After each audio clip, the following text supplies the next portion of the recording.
The alarm never went off. It never needed to. Marcus Ellison opened his eyes at 5:30 in the morning, the same way he had opened them every single day for the past 25 years. Not because a device told him to, not because the light had shifted, but because something deep in the architecture of his body simply knew. 25 years of military discipline had rewired him at a cellular level. The Army Ranger program did not just train men to wake up early. It trained them to stop needing a reason. He lay still for exactly 30 seconds. This was not laziness. It was habit. The same 30-second inventory he had run every morning since his first deployment. A quiet accounting of where he was, what was around him, what the day required. He registered the silk of the sheets, the faint hum of the city 38 floors below, the pre-dawn gray pressing against the floor-to-ceiling windows of his Indianapolis penthouse. He registered that he was safe. He registered that today was Saturday. Then he got up. The penthouse occupied the entire top floor of the Meridian Tower on the north side of downtown Indianapolis. It was large in the way that things built for purpose are large. Not showy, not sprawling. Just enough. The ceilings were high. The floors were pale oak. The furniture was clean-lined, dark, understated. There was no art on the walls in the conventional sense. No abstract canvases purchased because someone told him they were good investments. No trophy shelves lined with awards and commendations. A man who had spent 30 years making himself unreadable had no interest in decorating his home to communicate status. There was one photograph. It hung in the hallway between the kitchen and the living room at eye level in a simple black frame. His mother, Rosa Ellison, standing in front of her seamstress shop on the south side of Indianapolis in the summer of 1987. She was 31 years old in the photograph. She wore a yellow dress and held a pair of fabric shears like they were a scepter.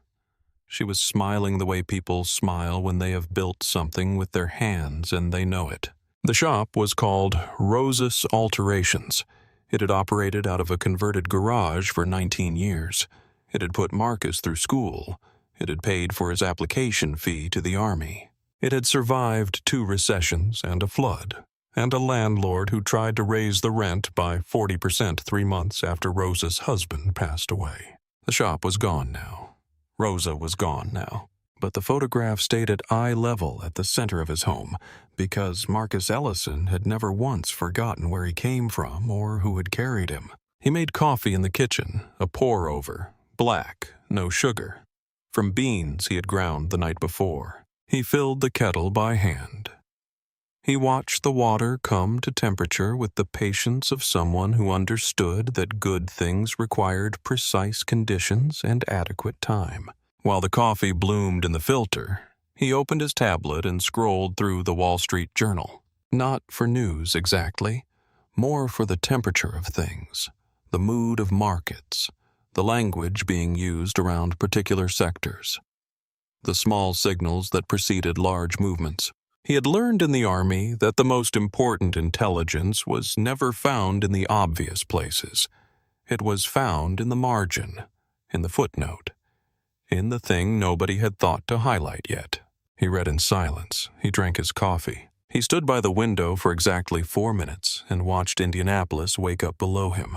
The delivery trucks, the early joggers on the canal path, the first few cars spilling onto Meridian Street. He had watched cities from this altitude for most of his adult life.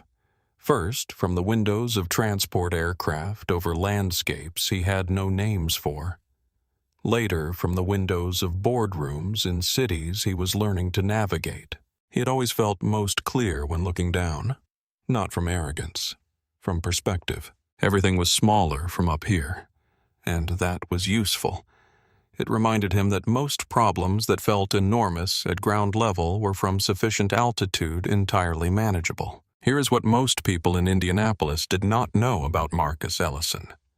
Here is what most people in the country did not know. He was the founder and chief executive officer of Crestfield Capital Group, a private equity firm that had over 14 quiet years acquired controlling interests in 22 mid-sized companies across the Midwest. Logistics companies, regional hospitality groups, medical supply chains, commercial real estate portfolios in secondary markets.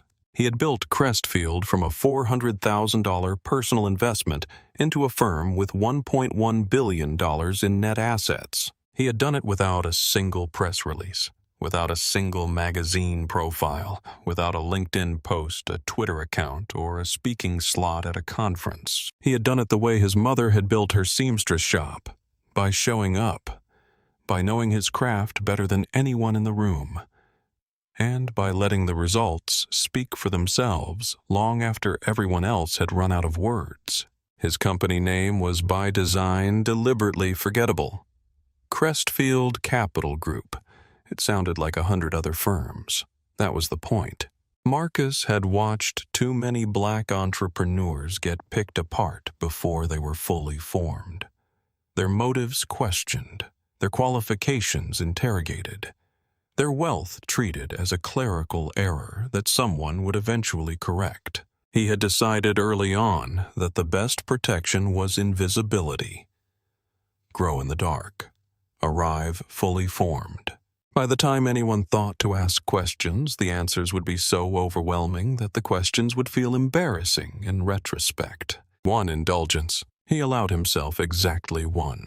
A steel gray Bentley Continental GT purchased 18 months ago on the day Crestfield Capital Group's audited net assets crossed the $500 million threshold. He had driven to the dealership alone on a Tuesday afternoon and paid for it in full. He had sat in the parking lot for a few minutes after the paperwork was done, in the driver's seat of the most expensive car he had ever owned.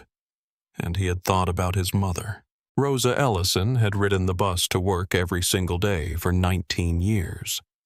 She had done it without complaint, without bitterness, without any suggestion that she deserved better. But she had told Marcus once when he was 12 years old, and they were waiting at a bus stop in January sleet, that someday she hoped she would sit in a car that had heated seats and leather upholstery. She said it casually, as a wish rather than a grievance. She never got that car. She passed away 4 years before he bought the Bentley. The car was not for him. It was for her. It was the physical manifestation of a promise he had made to a woman at a bus stop in the sleet. He drove it to Pinehurst Athletic Club every Saturday morning because Saturdays were the only day he allowed himself leisure. Because Pinehurst had the best smoked brisket in Indianapolis. And because he liked to sit in the quiet of the dining room and read without his phone ringing. He had no idea that this particular Saturday would be different. Pinehurst Athletic Club sat on 9 acres of meticulously maintained lakefront property on the north shore of Lake Monroe, 30 minutes from downtown Indianapolis in a suburb that smelled of old money and new landscaping. It had been founded in 1948 by 6 families who had made their fortunes in manufacturing and real estate, and who had, in the social grammar of the era, ensured that their club reflected their particular idea of who belonged in a room like this. 76 years later, the founding families were mostly gone, but the grammar had been passed down intact, inherited by new generations who absorbed it the way they absorbed everything else their parents gave them, without questioning where it came from or what it cost other people. Annual membership cost $72,000. The waiting list was long. The membership was 90% white in a metropolitan area where 38% of the population was not. This was not an accident, it was a climate. Crestfield Capital Group had acquired a 55% controlling interest in Harborview Hospitality, LLC 17 months ago. Harborview owned and operated Pinehurst and 4 other club properties across Indiana and Ohio. The acquisition had been structured quietly routed through 2 holding companies and finalized in a conference room in Columbus on a Wednesday morning. When it was done, Marcus Ellison owned the majority controlling interest in a private club that had spent 76 years deciding who was welcome. He joined Pinehurst as a member 16 months ago, not for the tennis courts, not for the golf, for the intelligence. When you acquired a business, you needed to understand it from the inside, at the level where the actual decisions were made. Not the boardroom decisions, but the daily ones. Marcus had learned this principle in the Ranger program. The most important reconnaissance was always done in plain clothes. He ate lunch alone at a cornered table in the dining room. He read. He watched. He left. He had never introduced himself to anyone at the club beyond the minimum courtesies. He had never mentioned Crestfield. He had never used the word owner in any context within those 9 acres.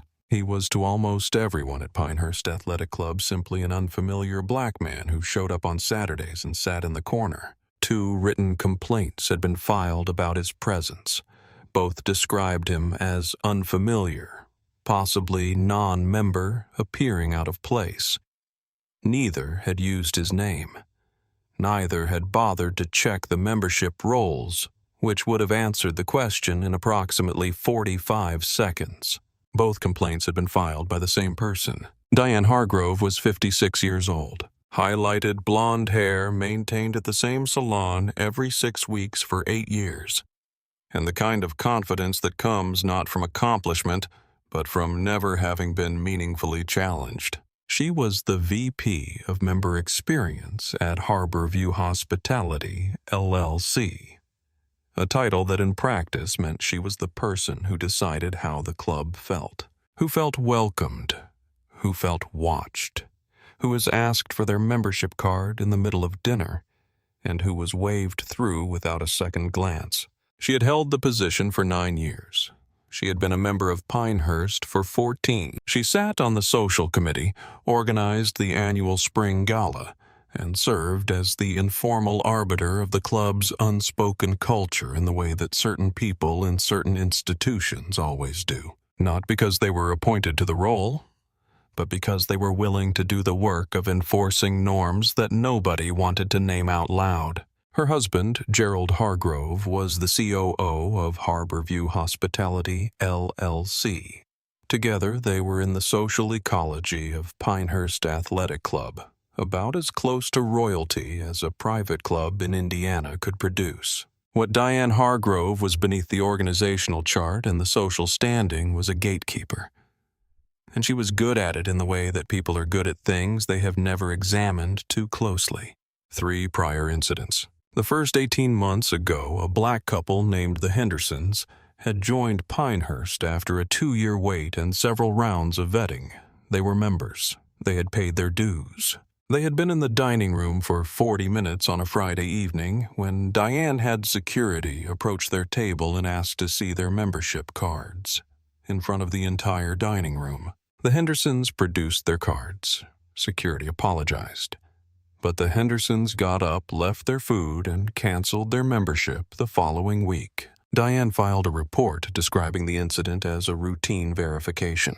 The second 11 months ago, a black caterer named Thomas Reeves had arrived at Pinehurst to deliver supplies for a private event. He had a signed contract, an itemized invoice, and a vehicle with his company logo on the side. Diane called security and accused him of stealing kitchen equipment. He was escorted out in front of his own staff. Thomas Reeves lost the Pinehurst contract. He lost 2 other clients who heard about the incident through the industry. His signed delivery confirmation was never checked. Diane described the incident as a precautionary measure. Among the staff at Pinehurst, Diane Hargrove was known by a name they used only when she was not in the room. They called her the Clearance, not as a compliment, as an observation. If Diane Hargrove decided you did not belong at Pinehurst, you were gone within the month. Cleared out like a problem in a spreadsheet. Clean, efficient, invisible. She had never once in 14 years asked herself whether the things she was clearing out were actually problems. Marcus pulled into the Pinehurst Athletic Club parking lot at 11:47 on a Saturday morning in September. The weather was the kind that makes the Midwest almost apologize for everything else it puts you through. Warm without being hot. Blue sky without a cloud. A breeze off the lake that carried the smell of cut grass and clean water. He parked the Bentley in spot 7 near the fountain at the center of the valet circle. He always parked in spot 7. He pressed the button for the engine and listened to it go quiet. That specific quality of silence that only comes when something very powerful stops making effort. Darnell Webb was trimming the privet hedge along the east edge of the parking lot. Darnell was 58 years old, a compact, careful man with a gray beard and the hands of someone who had worked outdoors his entire life. He had been the head groundskeeper at Pinehurst Athletic Club for 11 years. He knew every member's name. He knew every car. He knew the Bentley in Spot 7 the way he knew the maple tree in the southwest corner of the grounds. By its shape, its particular angle, the way the light hit it differently depending on the time of day. He had watched it arrive and depart every Saturday for 16 months. He glanced up when Marcus stepped out of the car. Marcus gave a slight nod. Darnell returned it. Two quiet men in a quiet parking lot on a quiet Saturday morning, briefly visible to each other before the day carried them in different directions. Marcus straightened his collar and walked through the main entrance. Khaki trousers, a navy blue polo shirt with no logo visible, low loafers, no jewelry, no watch that announced itself. He took his corner table by the window without being asked. The staff knew by now that he preferred it. He ordered smoked brisket and sparkling water. He propped his tablet against the breadbasket. He read for 53 minutes. He paid his check. He stood. He adjusted his collar. He walked through the lobby, past the trophy case, past the concierge desk, and through the glass doors into the September afternoon. The sun was warm on his face. The smell of cut grass drifted across from the fairway. The sprinklers hissed in the distance. He walked across the parking lot toward Spot 7. He pressed the key fob. The Bentley's lights blinked twice. He reached for the door handle. That is when Diane Hargrove's voice cut across the parking lot. She had been on the terrace with two friends, Carol and Beth, drinking iced tea and talking about the renovation plan for the members' lounge. She had seen Marcus twice before from this same terrace and had filed written complaints on both occasions. She had not spoken to him, had not checked whether he was a member, had not asked anyone at the front desk the simple question his presence invited. She had simply looked at him and decided with the clean, absolute confidence of someone who has never had to explain their instincts to anyone that he did not belong here. Now she saw him walking across her parking lot toward a steel gray Bentley, pressing a key fob, reaching for a door handle. She stood up from her chair. She crossed the valet circle. She stopped 15 feet from Marcus. "Get your filthy hands off that car before I call the police." The words landed in the parking lot like something dropped from height. The two valets near the stand froze. Carol and Beth stopped mid-sentence. Three members walking toward the entrance slowed without meaning to. Marcus turned. He looked at Diane with an expression that was on the surface entirely neutral. Beneath the surface, a very specific kind of recognition moved through him. Not surprise, not outrage, not the hot rush of adrenaline. Something older and colder than any of those things. The recognition of a pattern he had encountered before. Different day, different city, same architecture. "This is my car." His voice was level, not loud, not soft, factual. Diane laughed. It was the kind of laugh used as a weapon rather than an expression of amusement. "Yours. You people cannot even afford to park here, much less own something like that. I am a 14-year member of this club. Walk away." "I am a member. I have been for 16 months. Member." She drew the word out with theatrical skepticism. "You crawled in here like the rest of them, and now you are going to stand here and tell me you are a member. I have been on the social committee of this club for 9 years. I know every member by face. Walk away."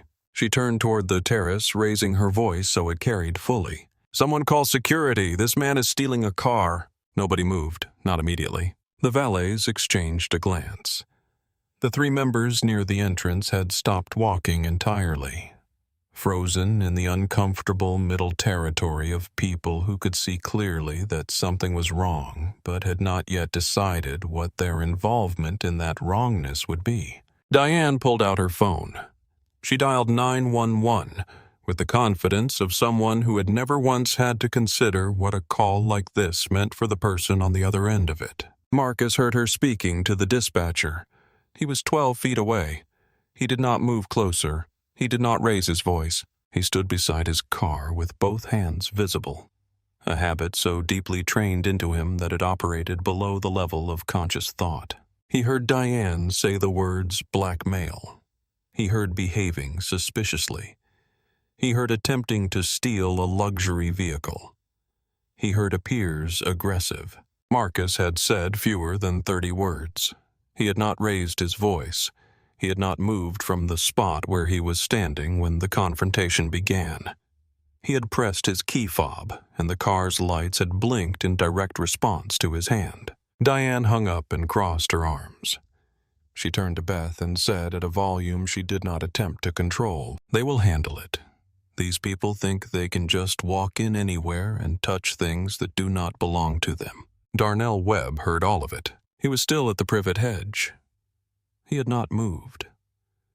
His shears were in his hands open, and he had been holding them in that position for the past 90 seconds. He knew Marcus Ellison, not personally, not in the way of friends who share meals and histories, but in the way of a man who has been present in the same place every week for over a year. He knew the car was Marcus' car. He knew it with absolute certainty. He had his grounds log on the work tablet mounted to his equipment cart.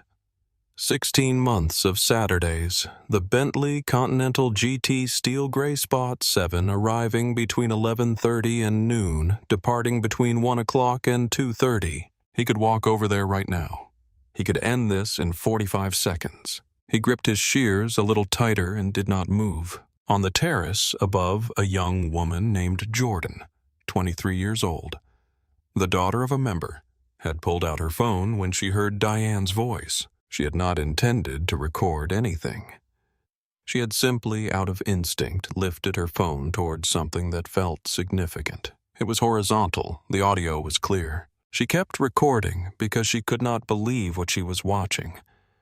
And she kept thinking that surely it would resolve itself, that surely someone would step in, that surely this could not actually be happening at this club on this Saturday afternoon in September. The 2 squad cars turned into the Pinehurst entrance 6 minutes after Diane's call. Officer Scott Beaumont was 41 years old with a buzz cut and the wide-shouldered forward-leaning posture of a man who had decided early in his career that authority was best communicated through physical presence.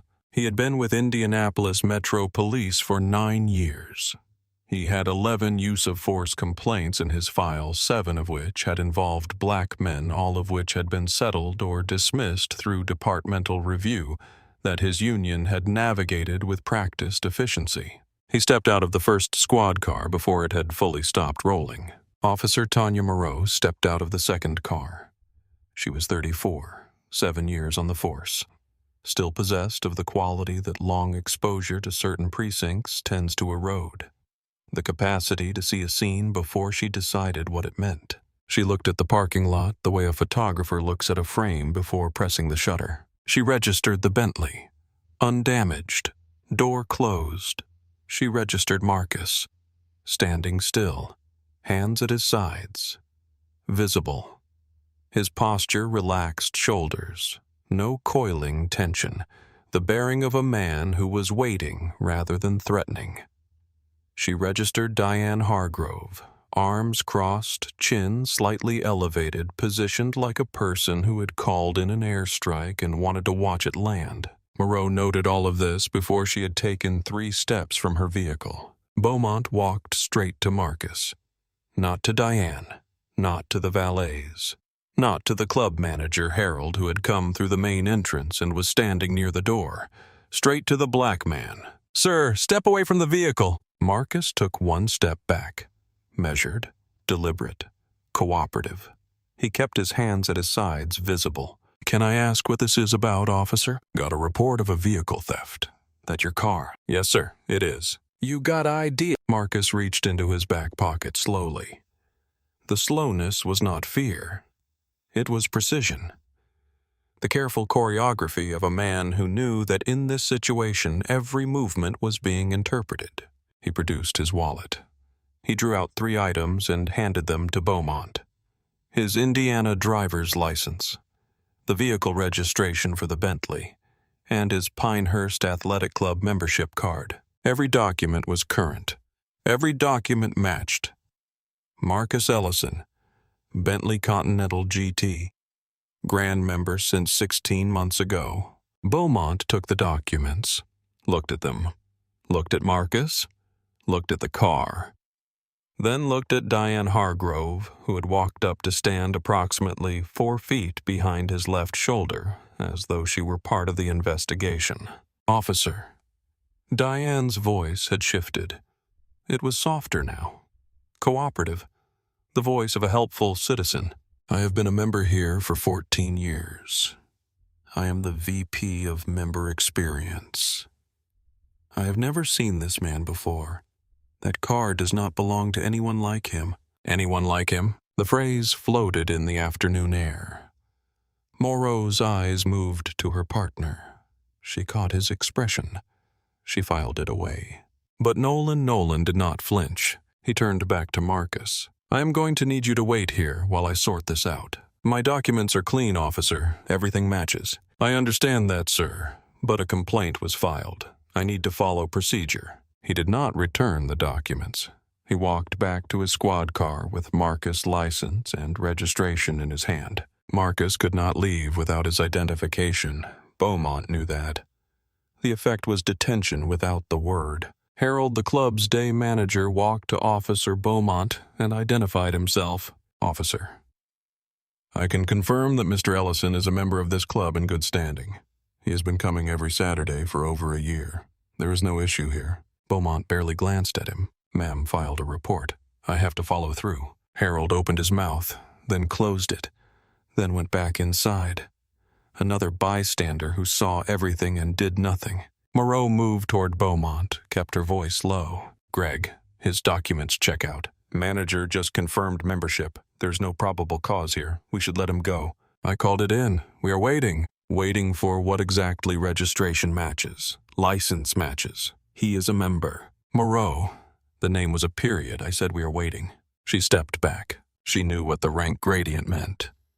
She knew what fighting it in the middle of a parking lot would cost her versus what it would accomplish.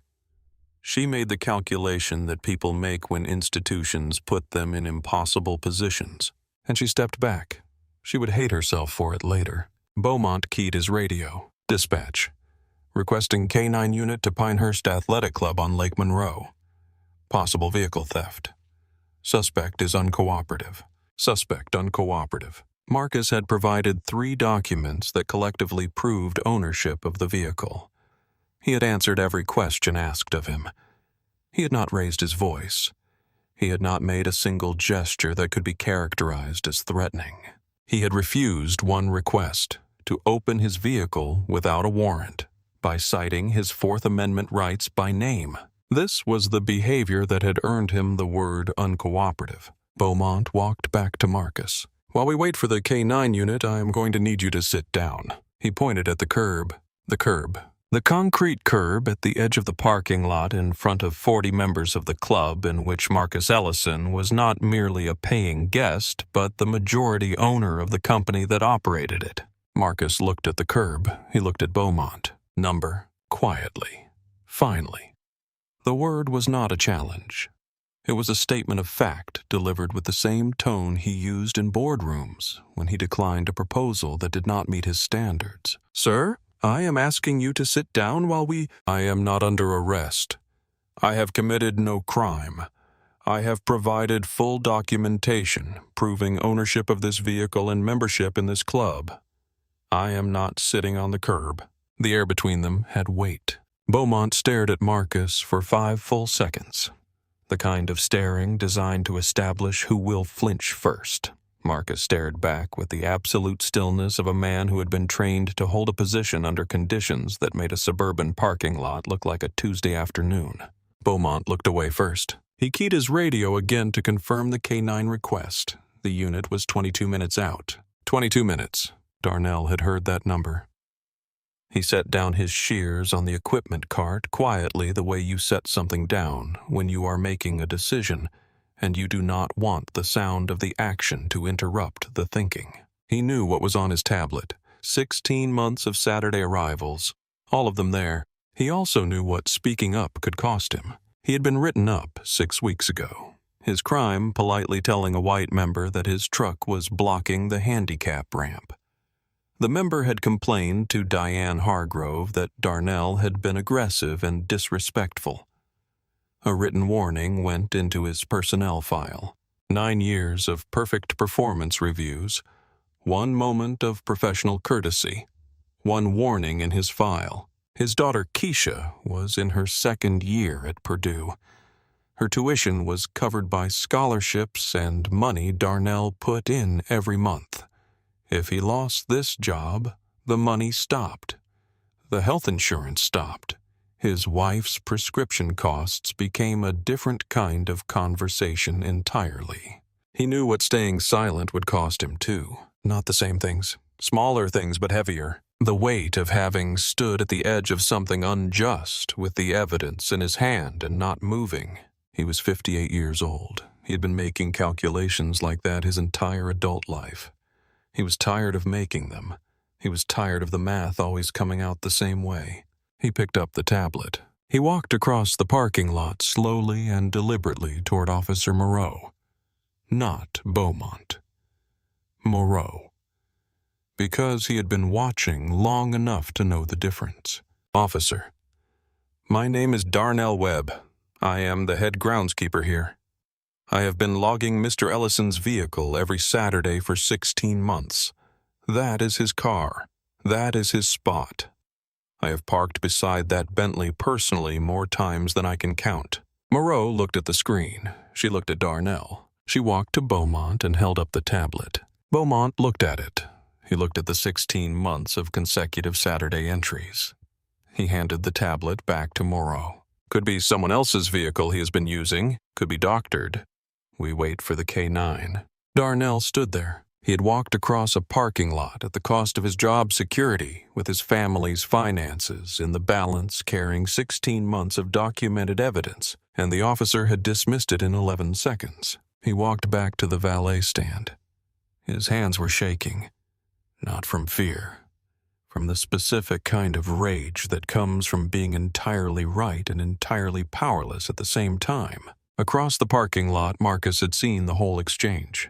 He had watched Darnell walk over. He had watched him show the tablet. He had watched Beaumont hand it back. And when Darnell turned and began the walk back to the valet stand, Marcus caught his eye. He gave a small nod, almost invisible, but there. The nod said, "I see you. I know what that cost." It mattered. Darnell did not smile, but something in his shoulders lowered slightly like a weight that had been renegotiated. Darnell Webb had every reason in the world to stay at that hedge. His job, his daughter's tuition, his wife's insurance. 9 years of careful survival in an institution that had already shown him what happened when he spoke up at the wrong moment. He had all of that on one side of the scale, and on the other side the truth and a man standing alone in a parking lot who deserved to have it spoken aloud. He walked across anyway. Think about that for a moment. Think about every time you have stood at the edge of something wrong and run the math on what speaking up would cost you. What did you do? What do you wish you had done? Drop your answer in the comments. I want to hear from you. And if this story is hitting somewhere real, hit that like button. It helps more people find it. 40 minutes had passed since Marcus Ellison pressed his key fob and Diane Hargrove's voice cut across the parking lot. He had been standing in the same spot for 40 minutes. No charge had been filed. No crime had been committed. No warrant existed. The vehicle registration in Beaumont's squad car matched his name exactly. The membership card matched his name exactly. The club manager had confirmed his membership verbally. The groundskeeper had produced 16 months of documented arrivals. None of it had been sufficient. The terrace had gotten fuller. Members had drifted to the railing with wine glasses and iced drinks to watch what was happening in the parking lot below. Most were watching in silence, waiting for someone else to do something about it first. Diane had returned to the terrace steps. She spoke to Carol and Beth in the tone of a person wrapping up a satisfying anecdote. That the club simply could not allow standards to slip. That it was exhausting being the person who had to say the things nobody else was willing to say. Marcus checked his watch, not because he did not know what time it was, but because the act of checking it was part of his calculation. He reached into his pocket for his phone. He sent a text. 3 words. "Pinehurst, come now." He pressed send and put the phone back in his pocket. Then he waited. 21 minutes after the text was sent, a black Cadillac Escalade turned into the Pinehurst Athletic Club parking lot. It moved at a pace that could only be described as deliberate. Not slow from uncertainty.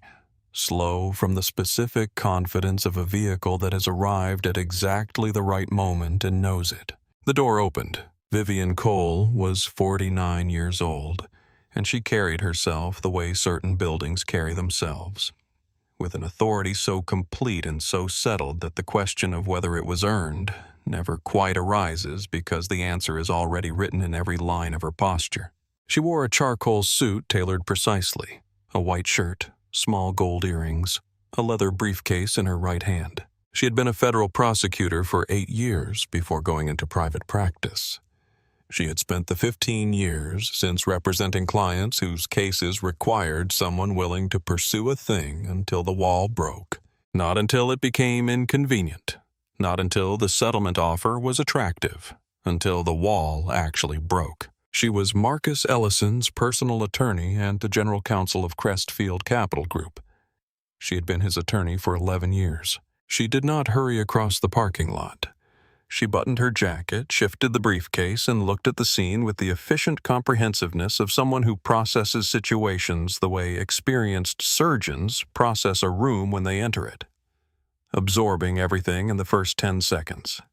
Making decisions in the next 5. She saw Marcus, standing, hands visible, composed. She saw Beaumont, positioned between Marcus and the squad car, arms crossed. She saw Moreau, standing slightly apart, jaw tight. She saw the crowd on the terrace. She saw Jordan's phone. She saw Darnell. She saw Diane Hargrove near the steps, still in her position of audience and orchestrator. She saw everything she needed to see. Vivienne stopped in front of Officer Beaumont. She introduced herself.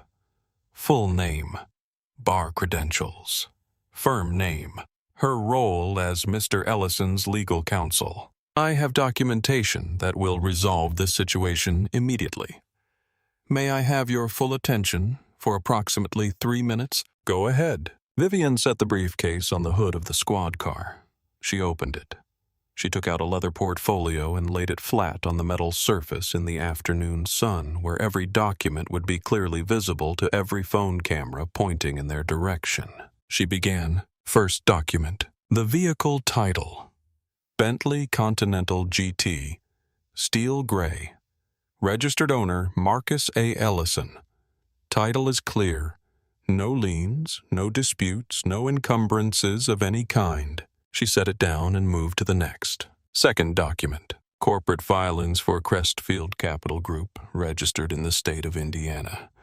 Founder, Chief Executive Officer, and majority shareholder, Marcus A. Ellison. Net assets, as of the most recent audited period, $1.1 billion. The number landed somewhere in the crowd on the terrace. It arrived the way large numbers arrive when they are attached to people who are standing in parking lots being treated like suspects, with a particular quality of silence that is different from the silence that precedes them. Third document. The acquisition agreement between Crestfield Capital Group and Harborview Hospitality, LLC. This agreement grants Crestfield Capital Group a 55% controlling ownership interest in Harborview Hospitality, LLC. Harborview Hospitality LLC is the parent company and operator of the Grand Pinehurst Athletic Club and 4 other club properties in Indiana and Ohio. She let that sentence land. She had done this long enough to know that there were sentences that needed a moment of stillness after them. Fourth document, the organizational chart for Harborview Hospitality LLC. She laid it on the hood. It was a clean document, professionally formatted. At the top, Crestfield Capital Group. Below that, Harborview Hospitality LLC. Below that, a list of executive positions. 2 of them were highlighted in yellow, the kind of yellow that is impossible to ignore. Diane Hargrove, VP of Member Experience, Harborview Hospitality LLC. Gerald Hargrove, COO, Harborview Hospitality LLC. Both positions connected by clean organizational lines to Harborview Hospitality LLC. Harborview connected to Crestfield Capital Group. Crestfield Capital Group connected to a single name at the top. Marcus A. Ellison. Vivian turned. She turned slowly and deliberately so that her body was facing not just Officer Beaumont, but the full sweep of the parking lot, the valet circle, the terrace, the members at the railing, the phones, all of it. When she spoke, her voice was raised just enough to carry. Let me be absolutely clear, officer. My client is not stealing from this club. My client owns this club. The acquisition is documented, registered, and legally uncontested. She paused. And the woman who called the police on him today, she works for him. The silence that followed was not the ordinary kind. It was the kind of silence that happens when a shared reality is revised so completely and so suddenly that the people inside it need a moment to recalibrate. 40 people on that terrace had watched an hour of what they had interpreted with varying degrees of comfort as a familiar story. Black man, luxury car, skeptical white woman, police response. A story they knew. A story with an expected shape. And then in approximately 3 minutes, the shape had changed entirely. The phones on the terrace were still. Not put away. Still recording. But held without movement, as though their owners were afraid that motion might disturb the moment. Diane Hargrove's face changed, not gradually, not in stages the way a mood shifts. All at once, the way a structure changes when its load-bearing element is removed. The certainty drained out of her face and was replaced by something that had no clean name. Not fear exactly, not shame exactly, not confusion exactly, but something in the territory between all 3. The face of a person recognizing for the first time that the ground they had been standing on their entire professional life was not solid. Her mouth opened, her lips moved. Nothing came out. Carol touched her arm. Diane did not feel it. Officer Beaumont stared at the organizational chart on the hood of his squad car. He looked at it for longer than he would have looked at something he had simply not understood. He looked at Marcus. He looked at the chart. He looked at the curb he had told Marcus to sit on. His hand dropped from his belt. It had been hovering near that belt for the entire hour he had been in this parking lot. He had probably not noticed it. It dropped to his side now, the fingers slack, like something that had been holding a position for too long and had finally been given permission to rest. Moreau stepped forward immediately. She walked directly to Marcus. Not to Beaumont first, not to her vehicle. Directly to Marcus. Mr. Ellison, you are free to go. I apologize for the inconvenience. The word hung in the air. Inconvenience. 40 minutes of standing in a parking lot while his documentation was ignored. A K-9 unit summoned. The club he owned, treating him like a trespasser. Inconvenience. Marcus looked at Moreau. He let the word exist without correcting it. This was not the moment. Thank you, officer. Beaumont did not speak. He picked up the documents from the hood of his squad car and handed them to Vivian. He did not make eye contact with anyone. He did not apologize. He walked back to the driver's side of his cruiser, got in, and closed the door. Through the windshield, he could be seen sitting perfectly still, with both hands on the steering wheel, staring at the dashboard for a very long time. Diane unfroze. She walked toward Marcus. 2 steps. 3. Closing the distance in the parking lot, her voice cracking in a way that was unmistakably genuine. I did not know. I did not understand. I was just trying to... I had no idea who you were. I never... Marcus raised his hand. One hand, palm flat, extended toward her. The universal signal for stop. Diane stopped. He looked at her for 2 full seconds. His expression was not angry. It was not triumphant.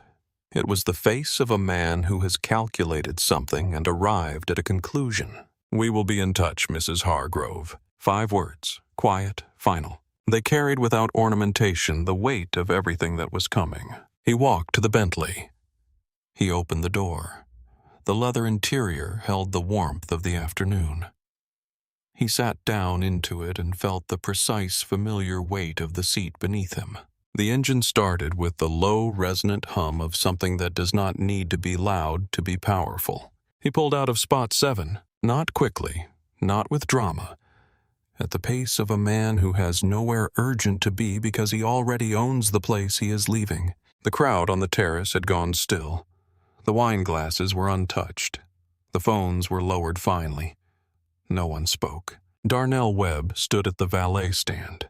He watched the Bentley move toward the exit. He watched it slow at the gate.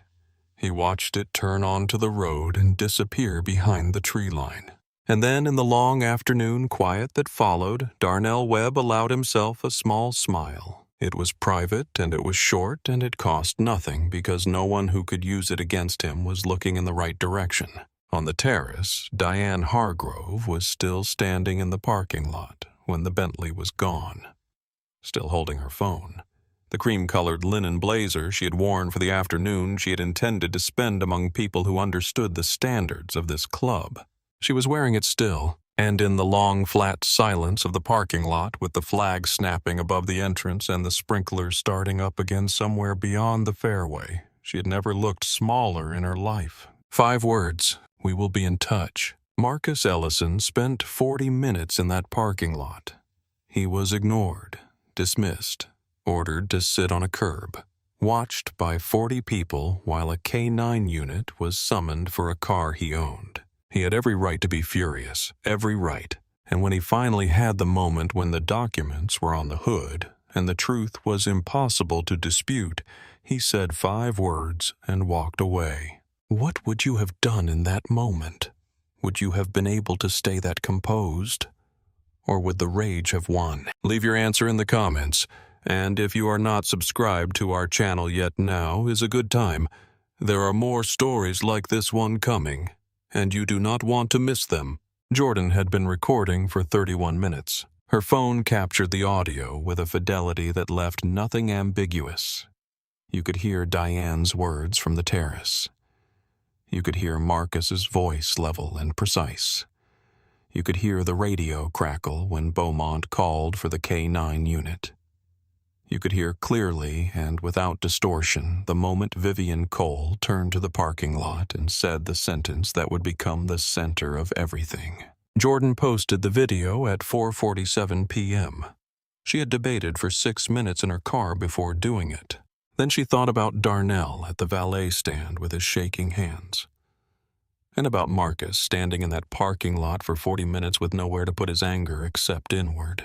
She pressed post. By 7 p.m. it had 600,000 views. By midnight, 3.1 million.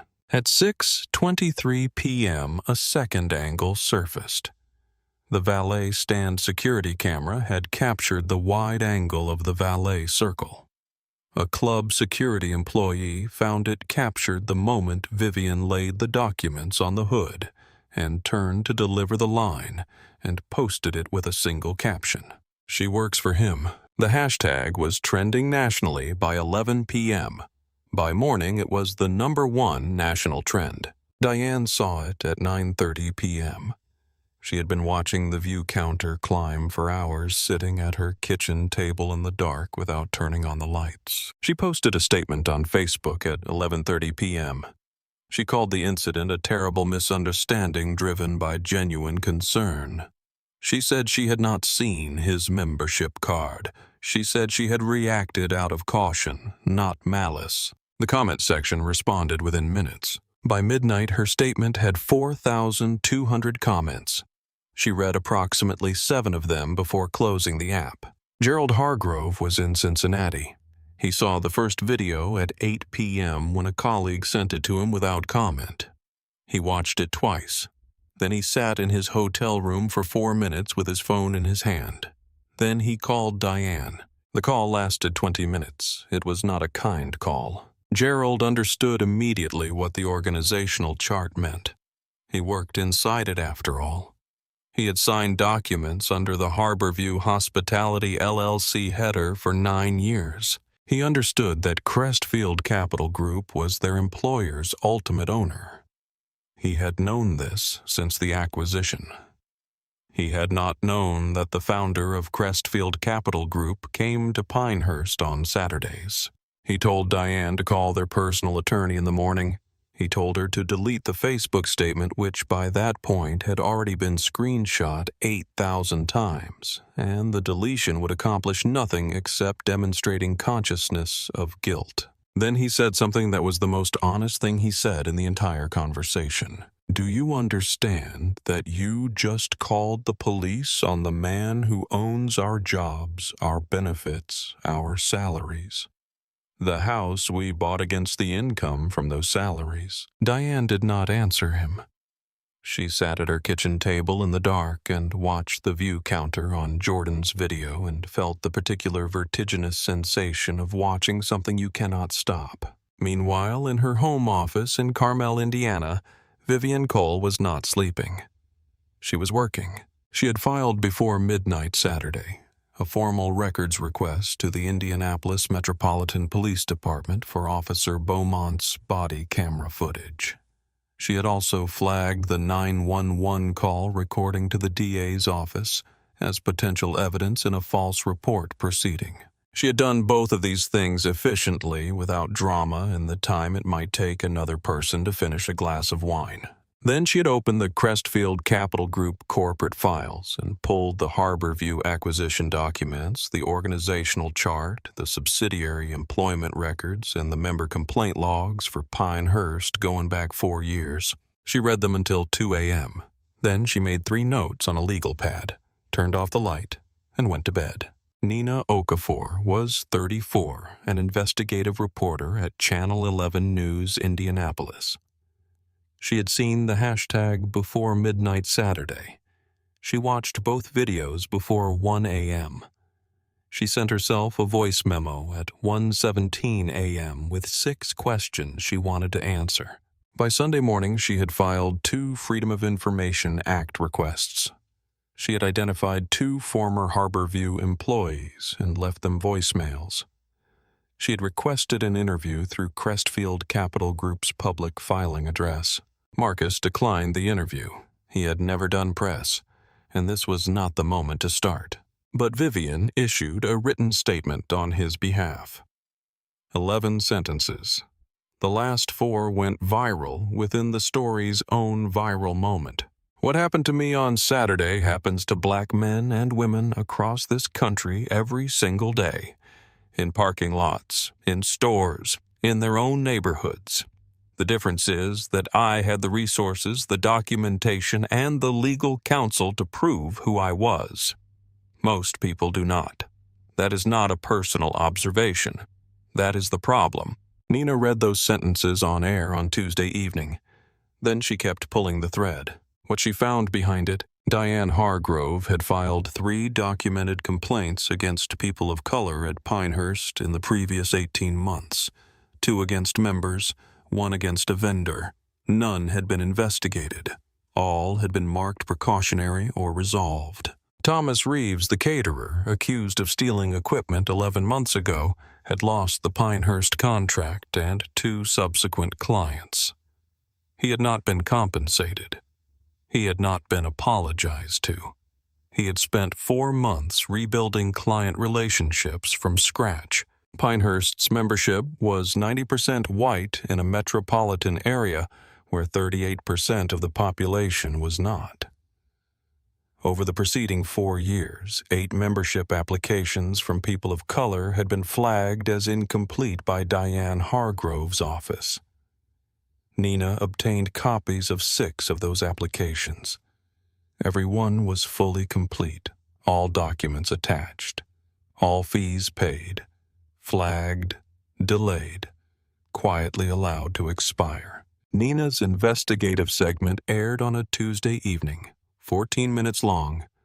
Documents on screen, videos, the 911 call audio, the body camera footage, prior complaints, membership data, application flags, Marcus's statement. By Wednesday morning, it had been picked up by 3 national cable news networks. By Thursday, op-ed columns ran in 4 major papers. Civil rights organizations in 4 states issued statements. The Marion County District Attorney's Office announced it was reviewing the matter. The story was no longer a viral video. It was a case. Marcus Ellison walked into the Crestfield Capital Group headquarters at exactly 8 a.m. on Monday. He stood by the east window for 4 minutes. Then he sat down and opened his laptop. The video conference with the Harborview Hospitality LLC leadership team began at 8:30 precisely on time. 14 faces on the screen, all silent. Marcus spoke for 90 seconds. 4 sentences he had written the night before and had not changed a word of. Effective immediately, Diane Hargrove's employment as VP of Member Experience is terminated. Gerald Hargrove is suspended from his position as COO pending a full human resources investigation and audit of his conduct. I am directing a comprehensive audit of all member complaint records, hiring practices, membership application processes, and internal communications at Pinehurst Athletic Club and all other Harborview properties going back 5 years. Any pattern of discriminatory conduct identified in that audit will be referred to the appropriate civil authorities. That is all. He ended the call. It lasted 90 seconds. The termination notice was delivered to Diane Hargrove's home in Carmel at 2:45 p.m.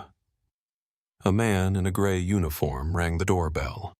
Diane signed for the envelope with a hand she was trying to keep steady.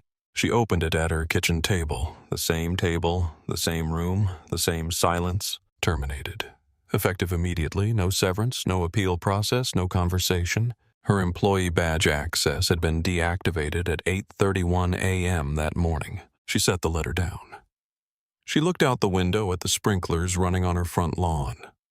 At the ordinary, indifferent September afternoon continuing around the wreckage of the architecture she had built. The body camera footage arrived at Vivian's office on Tuesday morning.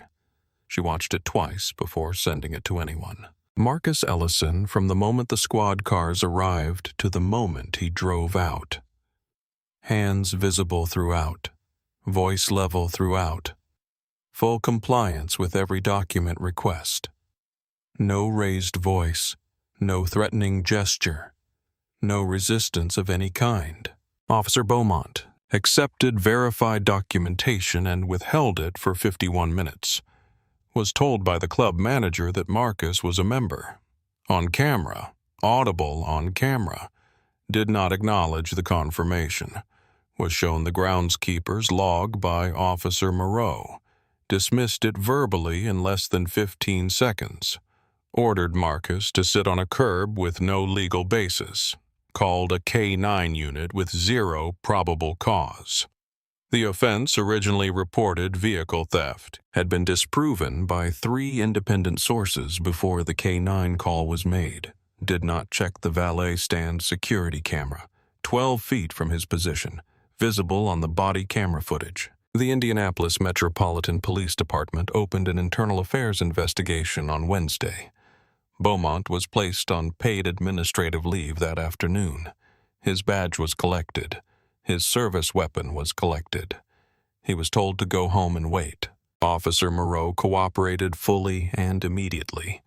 She provided a 14-page written statement corroborating Marcus' account at every point.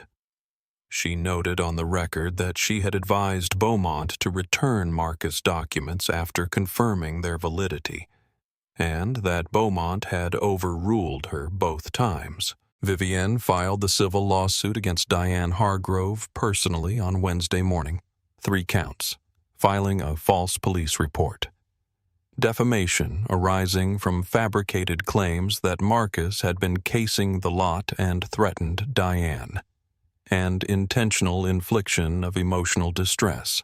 The Marion County District Attorney filed criminal charges against Diane on Thursday afternoon.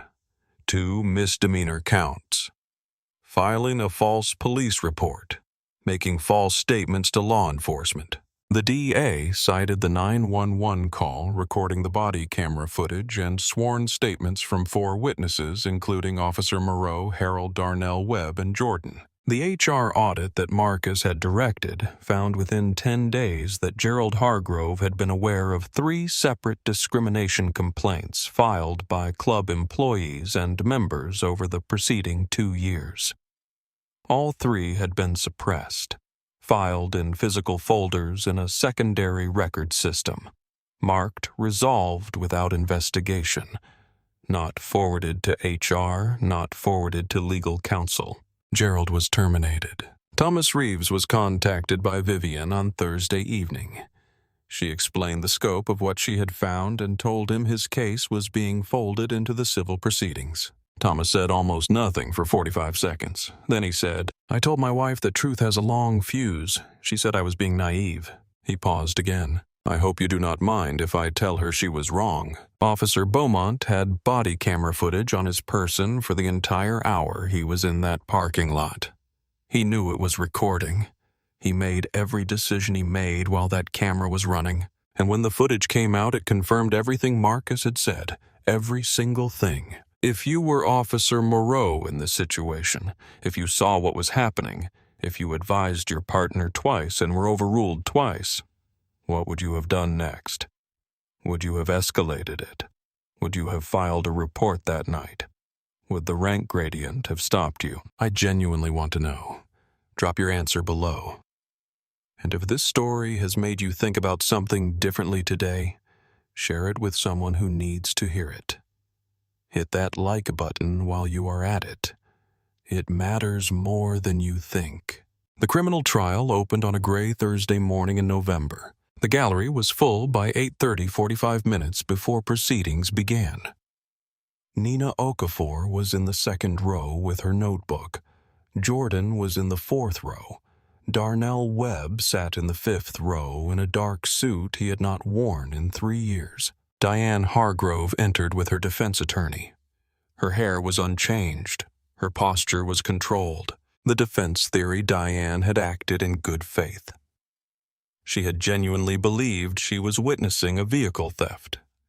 She was a community member of 14 years standing who had at worst made a mistake any concerned citizen might make.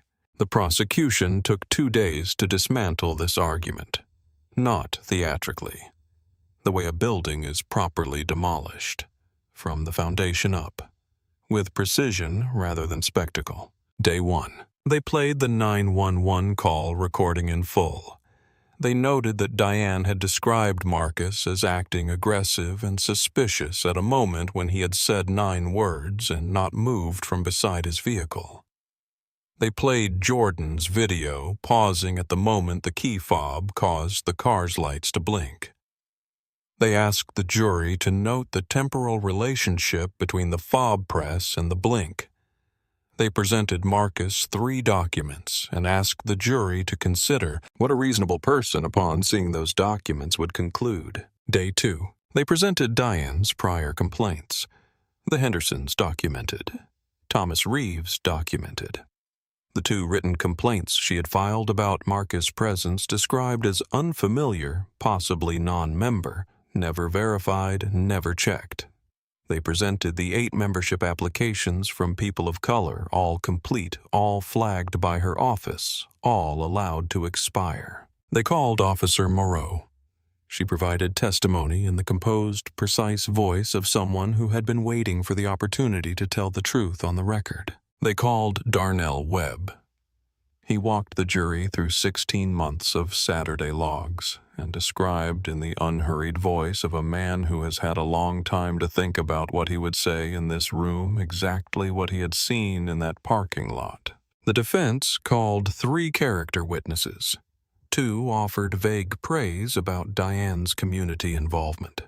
The third, a former colleague named Karen, said under direct examination that Diane was a conscientious and dedicated professional. Under cross-examination, Karen acknowledged that she had been present on one occasion when Diane referred to the club's black maintenance staff, including Darnell, as the help that forgets it is not family. The courtroom was quiet for a moment after that answer. Judge Patricia Weston delivered the verdict on Friday afternoon. The courtroom was silent, in the way that courtrooms become silent when something that has been building for months finally arrives at its single most important moment. Guilty, both counts. Judge Weston sentenced Diane Hargrove 3 weeks later, 2 years of probation, 240 hours of community service to be completed with civil rights organizations approved by the court, mandatory completion of a state-certified bias education program, a $40,000 fine. Diane stood in the courtroom with her hands clasped and received the sentence with the stillness of a person whose options have been reduced to a single one. She did not speak. She did not cry. She stared at the bench with the expression of a woman watching the inventory of her identity being cataloged and removed, item by item under fluorescent light. The civil case settled 3 weeks later. Diane Hargrove was ordered to pay Marcus Ellison $420,000 in damages. The judgment was filed as public record. Her name, the amount, the reason, the date, permanent, searchable, accessible to anyone who looked for it. Officer Scott Beaumont was terminated from the Indianapolis Metropolitan Police Department following the internal affairs investigation. He lost his pension eligibility. He was permanently barred from law enforcement employment anywhere in the state of Indiana. Gerald Hargrove faced separate civil proceedings from the 3 employees whose suppressed complaints the audit had uncovered. All 3 cases settled within 6 months. Thomas Reeves received a 2-year catering contract from Harborview Hospitality, LLC, covering Pinehurst Athletic Club and 1 other property. He signed it with first right of refusal on renewal. He told his wife that night. She said she needed to sit down. He sat with her.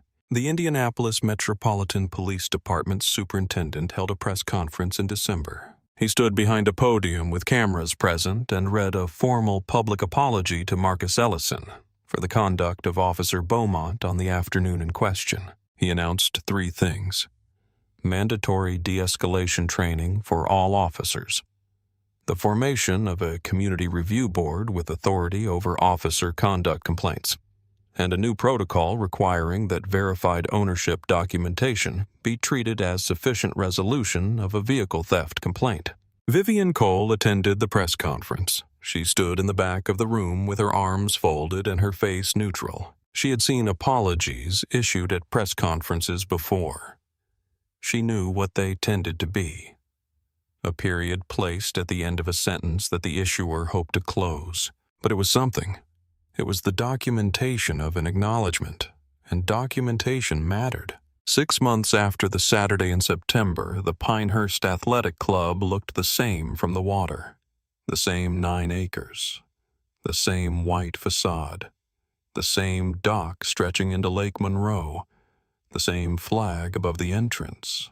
But from the inside, almost everything had changed. Marcus had directed a full restructuring of the membership review process. The social committee was dissolved as a screening function and reconstituted as an events planning body with no authority over applications. A new independent review committee was formed. 5 members drawn from Indianapolis community leaders, none of them Harborview employees or Pinehurst members. All membership applications received written responses within 21 days. Every rejection required a written explanation reviewed by legal counsel. In 6 months, Pinehurst's membership went from 90% white to 71% white. The club's waiting list grew. The dining room sounded different now. More voices, more languages, more of the actual city of Indianapolis reflected in the room of a club that was supposed to serve it. Darnell Webb was promoted to grounds and facilities supervisor. The title change came with a modest salary increase and, more importantly, an office. A small one behind the main facilities building with a window that looked out over the east parking lot. The same stretch of asphalt where he had stood with his shears and his tablet and his daughter's tuition in the balance, and made the choice to walk across anyway. He had a team now. He trained them not only in grounds maintenance and equipment operation, but in something harder to quantify. The practice of treating every person who walked through those gates as someone whose name was worth learning. He had never been asked to train people in that. He had decided it was the most important thing he could teach. Thomas Reeves showed up for his first catering event at Pinehurst on a Saturday in March. He pulled up in a van with his company logo on the side, a new van partially funded by the civil settlement. He parked at the loading dock where 11 months earlier he had been escorted out in front of his staff for a theft he had not committed. A young kitchen employee held the dock door open for him. He said thank you. She said of course. He unloaded his equipment and went to work. On a Sunday afternoon in late October, Marcus drove south from downtown Indianapolis, not in the Bentley.